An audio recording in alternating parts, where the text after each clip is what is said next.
आज गुलबर्गा में तमाम social activist, political activist, NGOs Gulbarga NGOs federation के नाम पर ज़मीन पे उतरकर काम कर रहे हैं। एक सिस्टमेटिक 5 टीम बनाकर काम कर रहे हैं।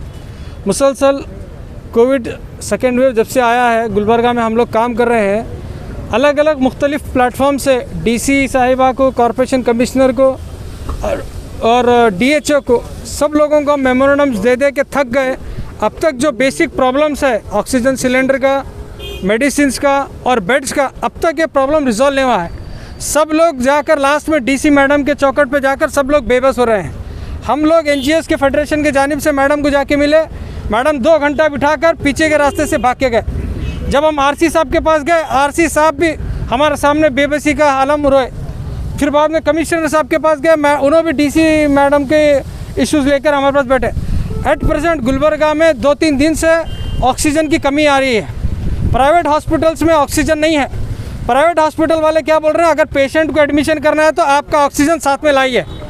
अब ये देखिए कितना बड़ा जुल्म है वो पेशेंट के अटेंडर्स के ऊपर। साथ में ऑक्सीजन किस तरह कहाँ से लाएंगे? पहली बात तो हज़ारों रुपये, लाखों रुपये प्राइवेट हॉस्पिटल के उसको अरेंज करना है। साथ में गैस का सिलेंडर भी अरेंज करना है, वो कहाँ से होगा? पर हम गुलबर्गे में 4 ऑक्सीजन फिलिंग सेंटर्स हैं। चारों के चारों हम देखते हैं वहाँ पर किसी का भी डीसी मैडम का कोई इख्तियार वहाँ पर नहीं है। ब्लैकमेलिंग चल रहा है। कोई सेंटर वाले महाराष्ट्र को बेच रहे हैं, कुछ लोग हुबली को बेच रहे हैं, कुछ लोग मैसूर को बेच रहे हैं। हालांकि दूसरे डिस्ट्रिक्ट्स में अपने डिस्ट्रिक्ट से बाहर ऑक्सीजन जाने नहीं दे रहे, लेकिन गुलबर्गे में ऑक्सीजन बिंदास ब्लैक मार्केटिंग हो रहा है। अपने रसूख को लेकर महाराष्ट्र को 1200 रुपये में सिलेंडर बेच रहे हैं, गुलबर्गे में 800 रुपये होता है। ये जो ऑक्सीजन फिलिंग सेंटर है 400 रुपये के फ़ायदे में बाहर बेच रहे हैं। तो गुलबर्गे की अवाम क्या करना है? प्राइवेट हॉस्पिटल वाले गवर्नमेंट हॉस्पिटल गए तो यहाँ पर बेड नहीं मिल रहा, प्राइवेट हॉस्पिटल गए तो वहाँ पर ऑक्सीजन नहीं मिल रहा, तो पब्लिक जाना कहाँ है? ये आज बहुत बड़ा सवाल है। जब हम मुतालवाले को डीसी साहब के पास जाते हैं, डीसी मैडम हमारे से मिलते नहीं है, पीछे के रास्ते से भागते हैं। ना पब्लिक इलेक्टेड रिप्रेजेंटेटिव्स हैं, ना उनका मेंबर ऑफ पार्लियामेंट जो हमारे जाधव साहब हैं, दोनों एमएलएज हैं, और दूसरे जो इलेक्टेड रिप्रेजेंटेटिव्स हैं, किसी का भी सपोर्ट गुलबर्गा की जनता को नहीं मिल रहा है। परसों 2 दिन पहले केबिन हॉस्पिटल में ऑक्सीजन कमी होने की वजह से 5 लोगों की मौत हुई, लेकिन हॉस्पिटल हजरात एडमिनिस्ट्रेशन को डर कर नहीं, गुलबर्गा हॉस्पिटल में ऑक्सीजन की कमी नहीं है, बल्कि खुला हमारे को झूठला है। जबकि उस हालात में अलमदार जैदी के पास वीडियोज़ हैं, हमारे पास सबूत है कि हॉस्पिटल में ऑक्सीजन की कमी के होने की वजह से 5 जने मरे। उसको ऐसा आई वॉश करे, ना एडमिनिस्ट्रेशन के कान में लाए, ना पब्लिक को मालूम पड़ा। कल रात में चामराजनगर में 25 लोग ऑक्सीजन की कमी की वजह से मर गए। आज पूरा कर्नाटक में नहीं, पूरे नेशनल लेवल का इश्यू बना है। वही गुलबर्गे में ऑक्सीजन की वजह से मरे, तो हमारे जो जिम्मेदार हैं उसको बंद करके रखे। आज इश्यू नहीं बना।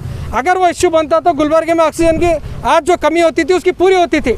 हमारे जो डिस्ट्रिक्ट एडमिनिस्ट्रेशन है, हमारे जो बड़े लीडर्स हैं गुलबर्गे के, इसको छुपाने की कोशिश की वजह से आज भी गुलबर्गा में ऑक्सीजन की सिलेंडर की कमी पाई जा रही है।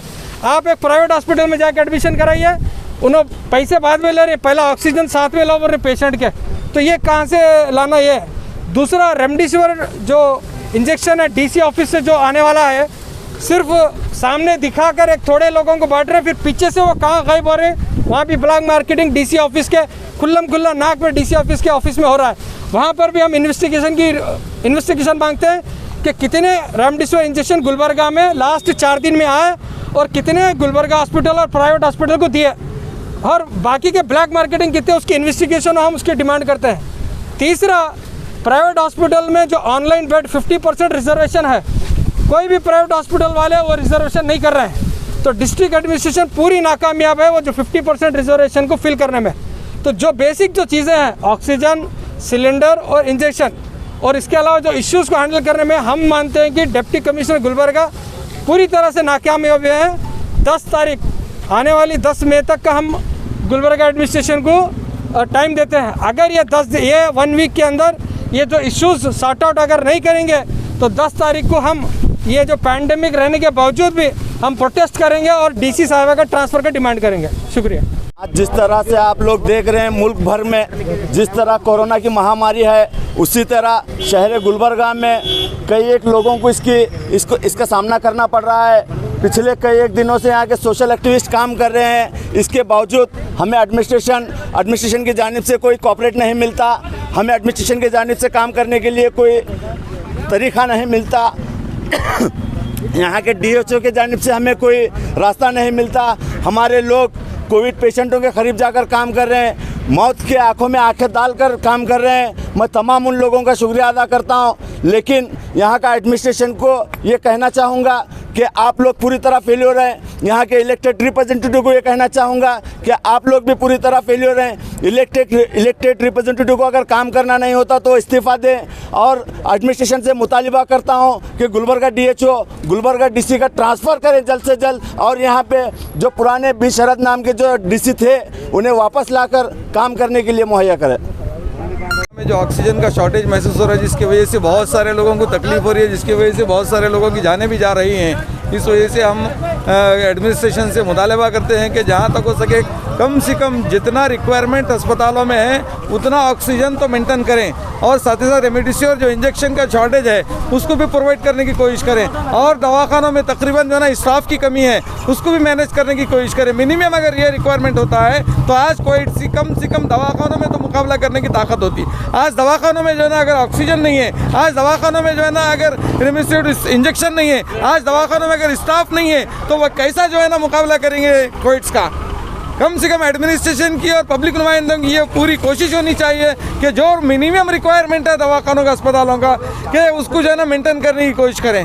वो अगर विजिट करते हैं दवाखानों को तो इंशाल्लाह जो है ना ये चीज़ें मेंटेन हो सकती है, क्योंकि ये एडमिनिस्ट्रेशन का काम है, पब्लिक नुमाइंदों का काम है कि हर दवाखानों को विजिट करके वहाँ पर जो रिक्वायरमेंट है उसकी पूरी की जाए। इसलिए हम मैनेजमेंट से, गवर्नमेंट से, और जो है ना स्टेट गवर्नमेंट से, और डिस्ट्रिक्ट इंचार्ज मिनिस्टर से, और डिस्ट्रिक्ट डिप्टी कमिश्नर से मुतालबा करते हैं कि वो दवाखानों में विजिट करके जो है ना वहाँ पर जो रिक्वायरमेंट है उसकी पूरी करने की कोशिश करें। पिछले कई सारे दिनों से हमारे गुलबर्गा डिस्ट्रिक्ट में ऑक्सीजन की प्रॉब्लम की वजह से कई सारे मौतें हुए हैं, जिसको एडमिनिस्ट्रेशन पब्लिक में नहीं लाई है।